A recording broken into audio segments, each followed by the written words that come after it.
High বন্ধুরা, আপনারা হয়তো থাম্বনেল দেখে বুঝেই গেছেন আমি কি বলতে যাচ্ছি। হ্যাঁ বন্ধুরা, আপনারা ঠিকই দেখেছেন। আজ যেটা রিক্রুটমেন্ট হচ্ছে লেডি সিকিউরিটি সুপারভাইজার। একজন নেবে, স্যালারি হচ্ছে 42,000 টাকা। ঠিকই। সিকিউরিটি গার্ড নেবে 10 জন, লেডি সিকিউরিটি গার্ড নেবে 5 জন। স্যালারি আছে 40,000 টাকা। এর মধ্যে পিএফ আছে, মেডিকেল ইন্স্যুরেন্স আছে, বোনাস আছে, আরও ফেসিলিটি অ্যাভেলেবেল। এরপরে আসবো এজ।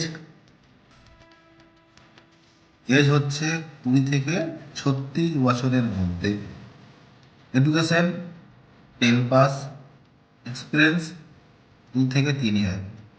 লোকেশন লোকেশন আছে বন্ধুরা, এটা মাহি মণিপাল একাডেমি চিলেঙ্কা, ব্যাঙ্গালোরে গিয়ে তোমাদের এটা কাজটা করতে হবে।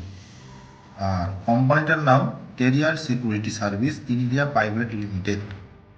এই আছে বন্ধু আজকের নিউজ। তা আপনারা যদি ব্যাঙ্গালোরে গিয়ে কাজটা করতে চান তাহলে অবশ্যই এখানে কন্ট্যাক্ট নাম্বার দেওয়া আছে, ওদের সাথে কন্ট্যাক্ট করে কাজটা করতে পারেন। কাজটা 100% জেনুইন কাজ, কোনো টাকা পয়সা লাগবে না। 1 থেকে 2 বছরের এক্সপিরিয়েন্স থাকলে আপনারা কাজটা 100% পেয়ে যাবেন। হ্যাঁ বন্ধু, একদম সলিড।